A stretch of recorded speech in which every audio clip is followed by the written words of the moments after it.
Teman-teman pastinya tahu dong dengan perusahaan furniture asal Swedia yang namanya IKEA yang bangunannya biru-biru gitu ya. Nah, kali ini saya bakal bahas juga sebuah perusahaan dari Swedia, tapi ini jualannya produk-produk audio yang namanya Urbanista. Mungkin teman-teman masih agak asing dengan nama produk ini, karena kalau dari yang saya cek, ini nama Urbanista itu sendiri baru masuk Indonesia itu tahun sekitaran tahun 2021-an ya. Walaupun sebetulnya Urbanista sendiri udah ada dari tahun 2010-an, dan memang fokus ngembangin produk-produk audio kayak speaker, earphone, TWS, dan lain-lain. Dan dia juga jualnya di kelas harga middle end karena rentang harganya dari yang saya cek di websitenya itu di kisaran harga mulai 400 ribuan sampai yang paling mahal tuh sekitaran 2 jutaan. Walaupun setahu saya yang 2 jutaan belum masuk ke Indonesia ya. Nah, uniknya untuk nama produknya dia pakai nama-nama kota yang ada di seluruh dunia. Kayak 4 TWS yang bakal saya ulas kali ini yaitu Austin, Lisbon, Seoul, dan Atlanta. Dimana ini masing-masing ada di kelas harga yang berbeda, dari mulai yang paling ekonomis itu di Austin ya sekitaran 470 ribuan, lalu ada Lisbon di 570 ribuan, Seoul di 970 ribuan, dan terakhir untuk kelas tertingginya sekaligus yang paling anyar ini ada Atlanta di harga 1,8 jutaan.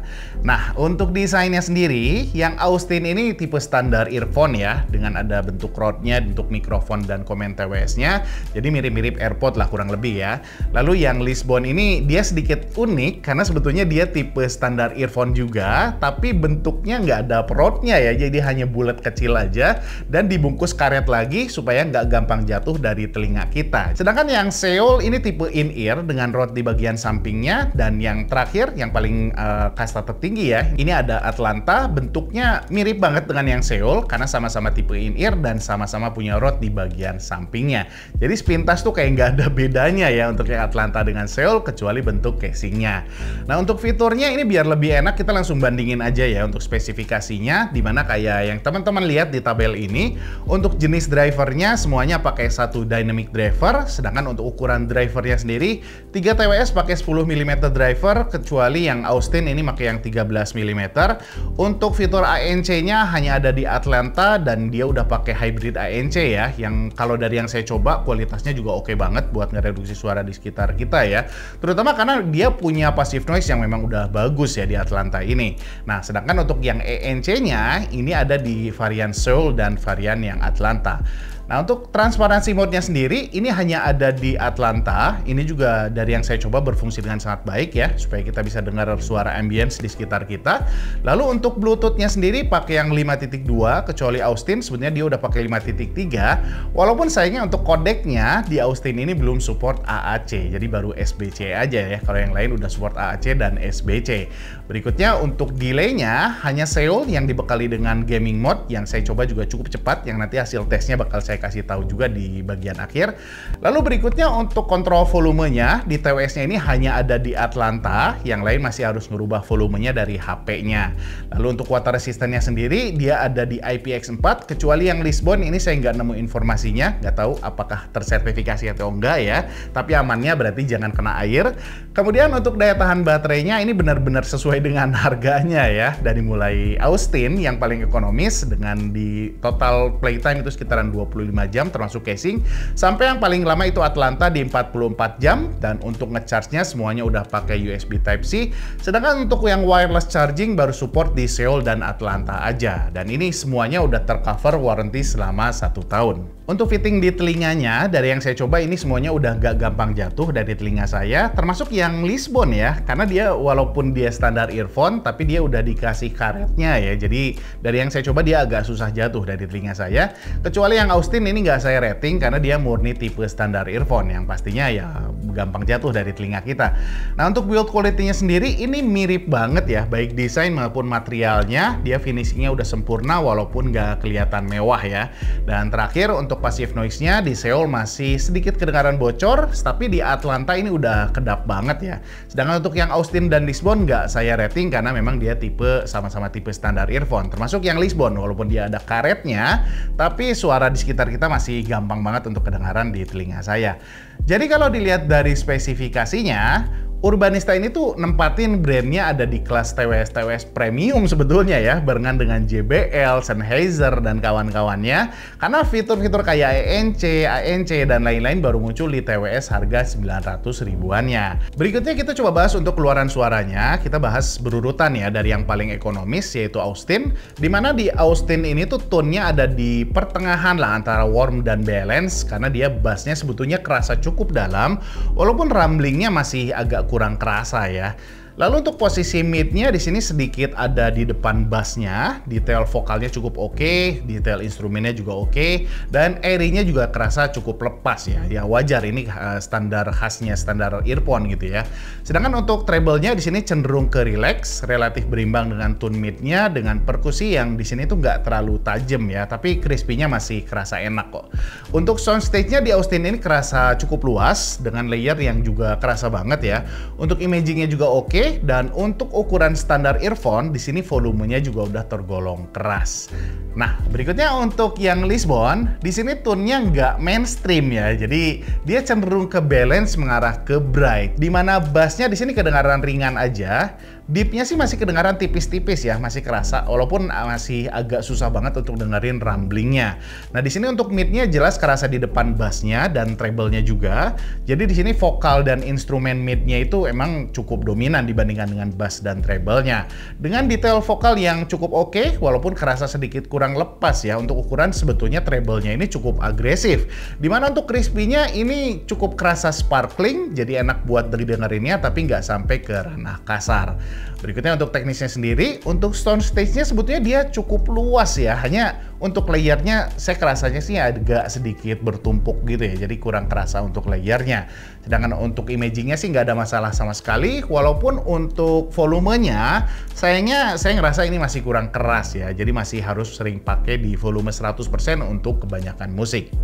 Kita lanjut ke yang Seoul di harga 900 ribuan ya. Yang jujur di sini saya agak love and hate ya untuk karakter suaranya si Seoul ini. Love untuk kebanyakan musik, tapi di beberapa musik ini ada hal yang saya kurang senang untuk dengerinnya pakai TWS ini ya. Jadi di sini tuh tone-nya ada di warm, dimana bass-nya bisa dibilang sempurna, dalam banget, rumblingnya juga kerasa, suara bass-nya bersih banget, attack-nya juga cepet, sama sekali nggak kedengaran sember di musik dominan bass kayak Bad Guy-nya Billie Eilish sekalipun, walaupun saya set di volume maksimal ya, jadi bagus banget lah untuk bass-nya. Untuk mid-nya juga dia detail vokal dan instrumennya juga bagus, posisinya kerasa sedikit di belakang bass-nya dengan karakter vokal yang empuk ya, jadi memang konsekuensinya di sini kerasa sedikit kurang lepas, tapi overall saya masih suka untuk karakter tone mid-nya. Untuk treble-nya sebetulnya sih dia ada di sekitaran relax ya, jadi nggak terlalu agresif, crispy-nya masih dapet. Di kebanyakan musik juga suara perkusinya enak, walau sayangnya untuk beberapa musik yang perkusinya tajam banget kayak Ignite-nya Alan Walker atau Drive By-nya Train, dari yang saya coba ini kerasa sedikit nusuk ke telinga saya, jadi agak kasar ya untuk suara perkusinya, yang bikin jadi agak kurang nyaman aja untuk dengerin musik-musik yang dominan perkusinya. Tapi untungnya saya suka lagi dengan teknik suaranya, karena di sini volumenya keras banget, soundstage-nya luas, layernya juga kerasa banget, dan imaging-nya juga kegolong sempurna, karena gampang banget buat bedain arah suara. Dan yang terakhir kita bahas untuk yang paling premium di harga 1,8 jutaan, yaitu Atlanta, yang memang secara kualitas suaranya juga bisa dibilang yang terbaik ya dibandingkan 3 TWS sebelumnya. Dimana di sini tuningnya ada di warm, bassnya mirip dengan yang Seoul ya, kegolong sempurna menurut saya, karena bassnya dalam banget, rumblingnya juga kerasa banget, tapi masih kedengaran clean dan bulat ya di volume maksimal dan di musik yang dominan bass sekalipun. Karena memang attack-nya juga cepat, jadi enak lah untuk dengerin bassnya. Untuk mid-nya di sini relatif berimbang ya dengan bass dan treble-nya. Detail vokal dan instrumennya juga bagus, walaupun untuk karakter vokalnya di sini lebih mengarah ke empuk gitu ya. Jadi memang sedikit kedengaran kurang lepas, tapi biasanya lebih nyaman buat dipakai dengerin musik tuh untuk waktu yang lama ya, karena dia nggak tajam ke telinga kita. Apalagi memang treble-nya juga di sini ada di relax, jadi nggak terlalu tajam, tapi crispy-nya masih enak lah buat untuk didengerin ya. Untuk soundstage-nya juga di sini kerasa luas banget, dan layer-nya juga di sini benar-benar keras ya untuk lapisan suaranya, imagingnya juga bagus, dan volumenya juga kegolong keras banget. Dan sebelum kita masuk ke kesimpulan, teman-teman bisa cek untuk test delay dan kualitas mikrofonnya dari yang saya coba di cuplikan berikut ini. Ini Austin.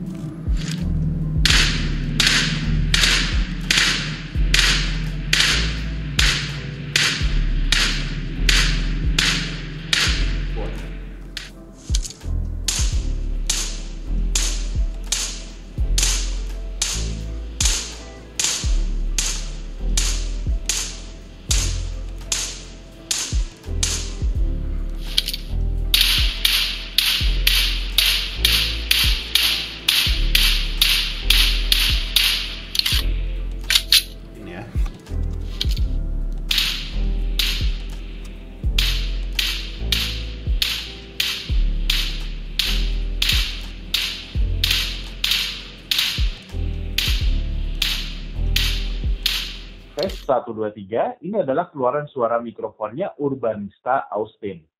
Tes 123, ini adalah keluaran suara mikrofonnya Urbanista Lisbon.